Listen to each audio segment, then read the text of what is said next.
मैं सुमन संधू, इस YouTube channel पर आपका स्वागत है। तो अपनी जो बुक है बीए में मैं आपको पर्यावरण करवा रही हूँ। पर्यावरण में अपना टॉपिक चल रहा है पर्यावरण, सामाजिक मुद्दे एवं पर्यावरण।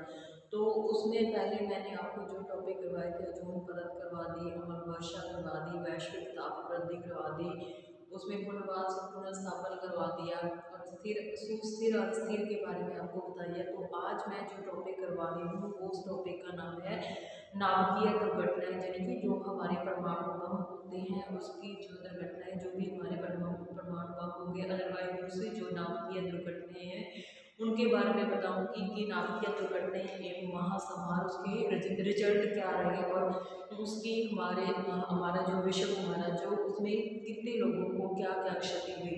तो मैं आज जो आपको करवा रही हूँ नाभिकीय दुर्घटनाएं एवं महासंहार। नाभिकीय दुर्घटनाएं, नाभिकीय दुर्घटनाएं,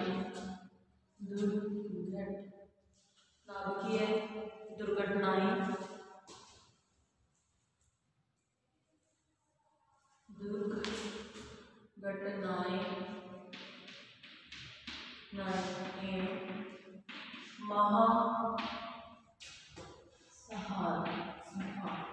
महासंहार ये इसके क्या नतीजे रहते हैं नाभिकीय दुर्घटनाओं के और महासंहार के।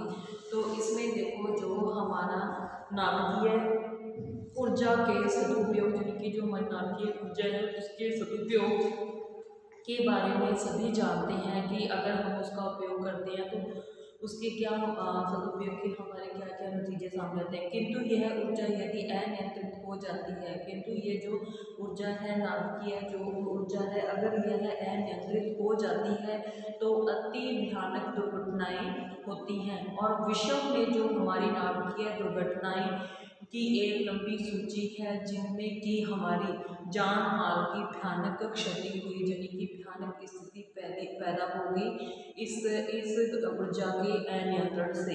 तो अब इसमें क्या है कि क्षति कुछ विश्व प्रसिद्ध दुर्घटनाएं इस प्रकार हैं। यह अक्टूबर 1947 में अक्टूबर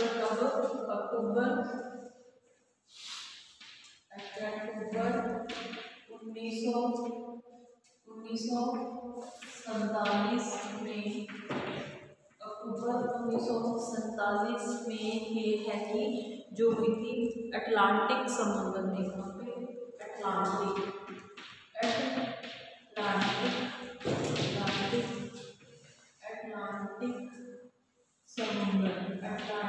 समुद्र में इससे संबंधित जो दुर्घटना हुई थी अटलांटिक समुद्र में क्या हुआ था कि इसके नाभिकीय जो ऊर्जा है इसके कचरे के टिन उचित ध्यान नहीं देने के कारण ये लेफ्टिनेंट कमांडर जॉर्ज पर्ल जो है जॉर्ज ने इसको उजागर किया था। किसने किया था?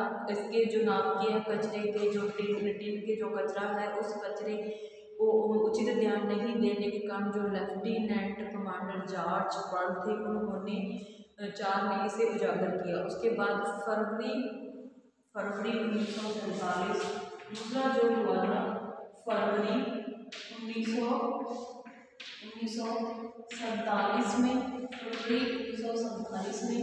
तो इसमें देखो क्या हुआ था 1947 समुद्र के ऊपर से पैसिफिक समुद्र किसकी 1947 में पैसिफिक समुद्र के ऊपर इसमें क्या हुआ था कि जो हमारा पैसिफिक समुद्र है उसमें के ऊपर 8000 फुट, कितना 8000 फुट ऊंचाई, 8000 फुट ऊंचाई, 8000 फुट जो ऊंचाई थी, ऊंचाई से B-36 कितना B-36 जो था 36 विमान की खराबी होने से जो नाभिकीय शास्त्रों की समुद्र में गिरना पड़ा, जो अभी तक निकाले नहीं गए कि जो ये हमारा नाभिकीय महासंहार है इसमें फरवरी 8000 फुट ऊंचाई 8000 फुट ऊपर से जो समुद्र में B36 गिरा था, तो उसके जो कण हैं वो आज तक समुद्र से नहीं निकाले गए हैं। उसके बाद तीसरा है अगस्त 1950। कितना? अगस्त 1950 अगस्त 1950 B जो विमान था B29 जो विमान था जिसमें नाभिकीय शस्त्र थे, जिसमें कि नाभिकीय शस्त्र थे, जो ये B29 विमान था उसमें नाभिकीय जो शस्त्र थे दुर्घटनाग्रस्त हो गया था। वो जो विमान है वो दुर्घटनाग्रस्त हो गया। उसके बाद जो उत्तर पश्चिम ऑस्ट्रेलिया, कौन सा चौथा? उत्तर पश्चिम ऑस्ट्रेलिया, उत्तर पश्चिम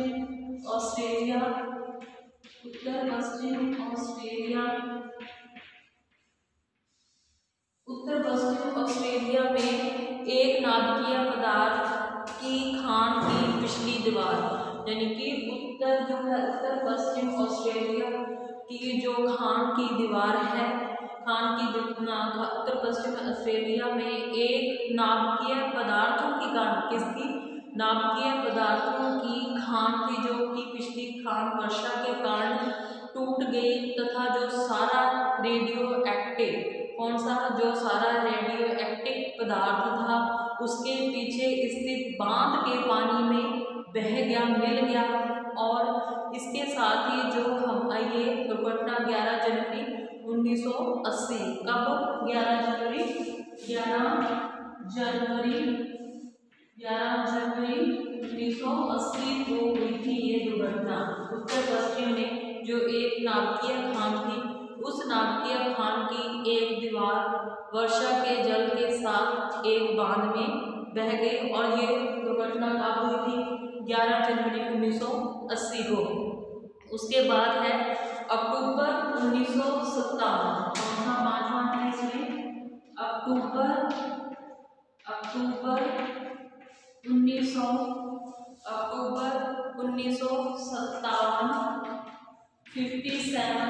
अक्टूबर 1957 विंड स्केल, कौन सा? विंड स्केल था, जो wind scale number 1 United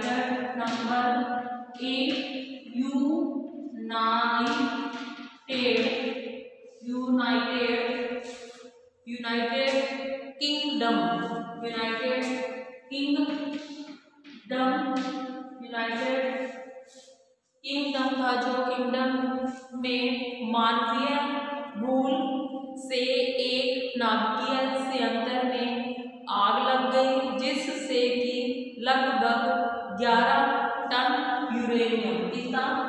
11 ton uranium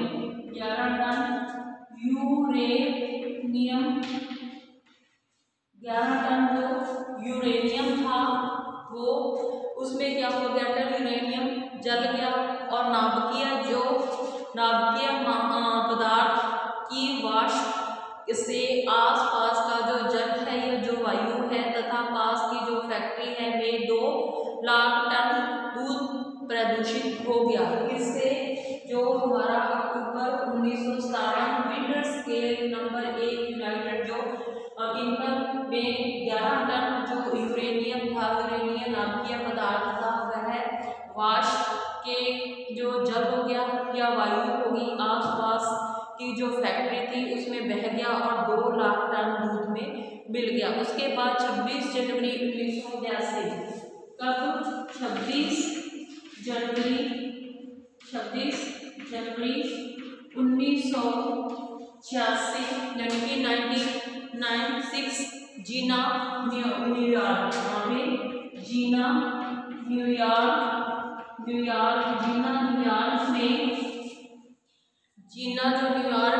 में नाभिकीय प्लांट और एंटियोजीत के पास जो रिसाव के कारण बंद किया गया था। इसमें क्या हो गया था? रिसाव हो गया था, जिसके कारण कि पानी के रिसाव के कारण ये बंद किया गया था इसको। और उसके साथ ही इसमें फरवरी 1984 सातवां है फरवरी 1984 में जो हमारा टॉसफिन नाभिकीय ऊर्जा बंद केंद्र में एक 12 जो खराबी थी, खराब होने के कारण 14 मिनट तक रेडियो धर्मी कार्बन डाइऑक्साइड का रिसाव हो गया। कब हुआ था?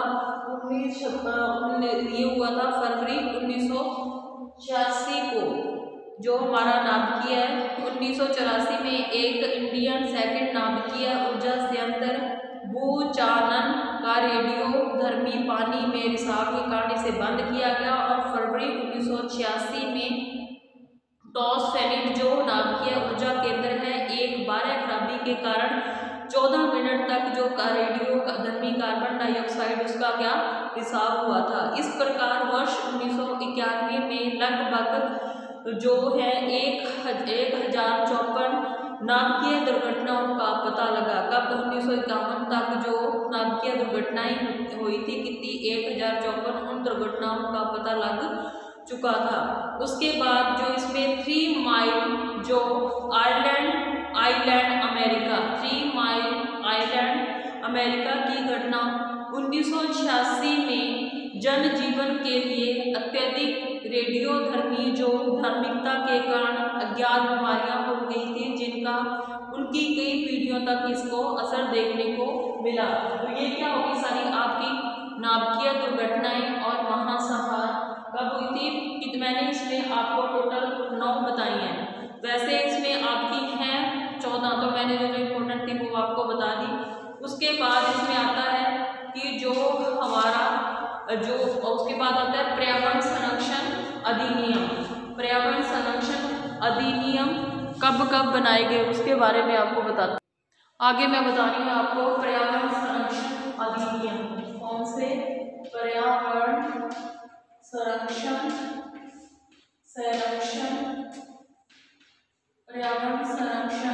अधिनियम पर्यावरण संरक्षण अधिनियम पहला अधिनियम कब बना था? इसमें पहला अधिनियम था जो वो वन्य जीव संरक्षण अधिनियम 1972। वन्य जीव संरक्षण अधिनियम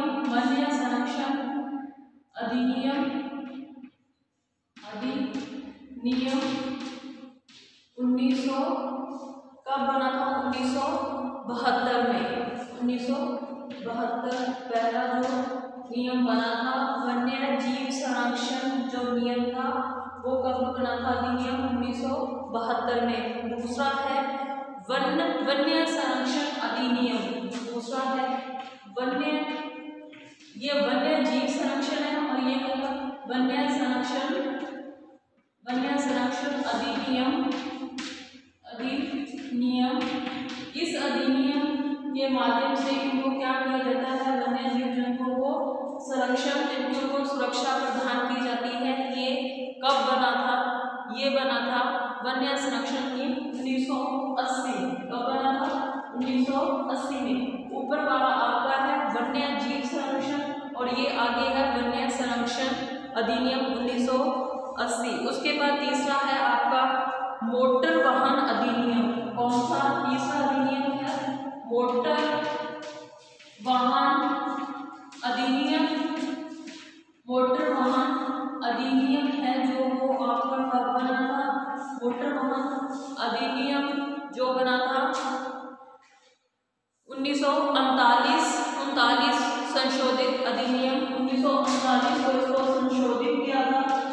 संशोधित अधिनियम 1939 में नियम संशोधित किया गया था 1939 जनवरी 39 में और संशोधित 1988। उसके बाद चौथा इसमें आपका आ जाता है, चौथा अधिनियम जो बना था वो कब बना था? जल प्रदूषण जीवाणु, जल प्रदूषण नियंत्रण, जल प्रदूषण नियंत्रण निवारण व उपाय। तो ये जो नियम बना था, जल संरक्षण अधिनियम जो बना था, निवारण उपाय अधिनियम 1974, कब बना था? 1974, 1974 में ये अधिनियम बना था। उसके बाद ये कितने हो गए आपके? 4 हो गए। पहला था आपका कि वन्य जीव संरक्षण अधिनियम 1972, दूसरा था अकेला वन्य संरक्षण अधिनियम 1980, तीसरा मोटर वाहन अधिनियम 1947 को संशोधित 1988 में बना था, और जल प्रदूषण नियंत्रण निवारण उपाय 1974 में बना था। अब जो आपका 5वां है वायु प्रदूषण, ये तो आपका हो गया जल। अब ये 5वां है वायु प्रदूषण निवारण सॉरी नियंत्रण आएगा पहले, नियंत्रण फिर निवारण फिर इसमें आएगा उपाय, निवारण के बाद उपाय। ये आपका कब बना था? वायु वाला बना था 1981 अधिनियम। कब बना था? 1981 में। किसको? वायु से संबंधित अधिनियम था कि निवारण उपाय और नियंत्रण और उपाय। उसके बाद इसमें आपका आगे आ जाता है जो छठा है पर्यावरण संरक्षण अधिनियम 1986। छठा है पर्यावरण संरक्षण अधिनियम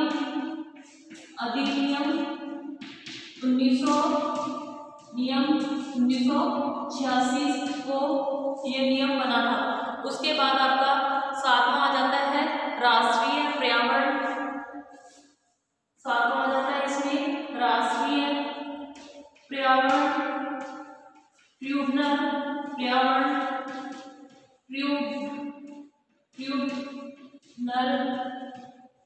जो ये अधिनियम नियम बना था राष्ट्रीय ट्रिब्यूनल एक्ट है। ये कब बना था? ये बना था 1995 में। कब बना था? 1995 में। तो मैंने ये आपको जो करवाए हैं पर्यावरण संरक्षण के अधिनियम आपको टोटल 7 बताए हैं। कौन कौन से? वन्य जीव संरक्षण अधिनियम 1972, वन्य संरक्षण अधिनियम 1980, मोटर वाहन अधिनियम 1939 संशोधित 1988 को बनाया था। फिर जल प्रदूषण नियंत्रण निवारण उपाय 1974, फिर वायु प्रदूषण नियंत्रण निवारण उपाय 1981, और जो आपका छठा है पर्यावरण संरक्षण अधिनियम 1986। उसके बाद राष्ट्रीय पर्यावरण ट्रिब्यूनल एक्ट अधिनियम ये बना था 1995 में। तो उसके बाद आपका इसमें आता है जो हमारा पर्यावरण है, पर्यावरण के लिए लागू किए गए कानून। तो ये जो हमारा टॉपिक है वो है सामाजिक मुद्दे और पर्यावरण। तो उसमें पहले आपको मैंने नाभिकीय जो हमारा नाभिकीय या परमाणु, उसमें जो उसके जो पदार्थ हैं या उसके जो अणु हैं उनके बारे में बताया था कि उनके मानव जीवन पर क्या क्या इफेक्ट पड़े। उसके बाद मैंने आपको पर्यावरण संरक्षण अधिनियम बताया। उसके बाद आगे आपका जो है वो है पर्यावरण कानून को लागू करने में आने वाली बाधाएं, कि जो हमारे पर्यावरण से संबंधित जो कानून बनाए गए हैं उस कानून के आगे जो समस्याएं आ रही हैं उन समस्याओं के बारे में मैं आपको थोड़ा बताऊंगी। तो इसमें क्या है कि जैसे हमारा जो पर्यावरण है उस पर्यावरण से संबंधित विभिन्न अधिनियम दिए गए हैं, किंतु इनके क्रियान्वयन यानी इस पे काम करने के लिए क्रियान्वयन में कई प्रकार की क्षेत्रीय यानी कि एरिया कोई परिस्थितियां जन्य जो सामाजिक बाधाएं आती हैं, जैसे कि छोटे उद्योग हो गए जहां आर्थिक पक्ष इतना सुदृढ़ जन की मजबूत नहीं है, और ऐसे में जो अपशिष्टों को स्वच्छ करने के लिए जो संयंत्र लगाना मुश्किल होता है, अतः आर्थिक कारण से एक महत्वपूर्ण बाधा ये बन रही है कि एरिया में जो इस पर्यावरण को संबंधित जो संयंत्र लगाने हैं वो अलाउ नहीं है। तो इस कारण वहाँ जो जहाँ का वो वातावरण है वो विशेषणीय है, यानी कि वो पक्ष उनका मजबूत नहीं है। उसके बाद अशिक्षा भी बढ़ती हुई जनसंख्या व गरीबी प्रदूषण का एक बड़ा कारण है। तो इसके बहुत से निवारण हैं कि इसमें के लिए बहुत बड़ी क्या ये बाधाएं उत्पन्न कर रहे हैं जनसंख्या अधिक होने के कारण। ये क्या करना है, किस तरीके से पर्यावरण को हानि पहुंचा रहे हैं, वनों को काटना, उससे प्राप्त सामान को बेचना और जलाशयों को गंदा करना और साथ ही वन्य जीवों को हानि पहुंचाना। और इनके बारे में भी कई कानून बने हैं जो के बारे में कोई भी कानून भी है, लेकिन उनकी जो बड़ी जनसंख्या है उसके कारण यह पूर्ण रूप से लागू नहीं हो पा रहे और अज्ञानता और अनभिज्ञता के कारण पर्यावरण कानून लागू नहीं हो पा रहे। इसलिए बड़े बड़े जो तस्कर आदि वनों को वन्य जीव का नाश करते हैं और इसी प्रकार जो बड़े बड़े उद्योगपति नाश करते हैं हमारे पर्यावरण को, इसी प्रकार कानूनों की पालना न करने में सक्षम हो जाते हैं, जहां सख्ती से पालन करवाने में उसको क्या आती हैं, सामने हमारे बाधाएं आ रही हैं। और कुछ जो हमारी हैं धार्मिक सामाजिक रीति रिवाज भी ऐसे होते हैं जो जिन्हें रोक पाना अत्यंत ही कठिन कार्य है और वह सख्ती करे बिना इन पर बड़े विरोध कई बार आंदोलन के रूप ले लेता है। इसमें कि जलाशयों में लोग क्या करते हैं, मूर्तियों को बहा देते हैं, ताजियों का विसर्जन कर देते हैं और नदियों में शव पूजा सामग्री आदि को बहा देते हैं। तो इससे भी हमारा जो पर्यावरण संबंधी जो कानून बनाए गए हैं उसकी पालना करवाना मुश्किल हो जाता है। तो ये मैंने आज आपको इसमें 3 पॉइंट करवाए हैं। पहला तो नाभिकीय महासागर करवाया था, उसके बाद पर्यावरण संरक्षण अधिनियम करवाया था, उसके बाद जो हमारे पर्यावरण कानून बने हैं उन कानूनों को बनाने में हमारे सामने जो बाधाएं आ रही है उनके बारे में बताया था। तो आगे जो बचा मैं आपको कल की क्लास में कराऊंगी। तो आज की क्लास है जो आपकी यहीं खत्म होती है। धन्यवाद।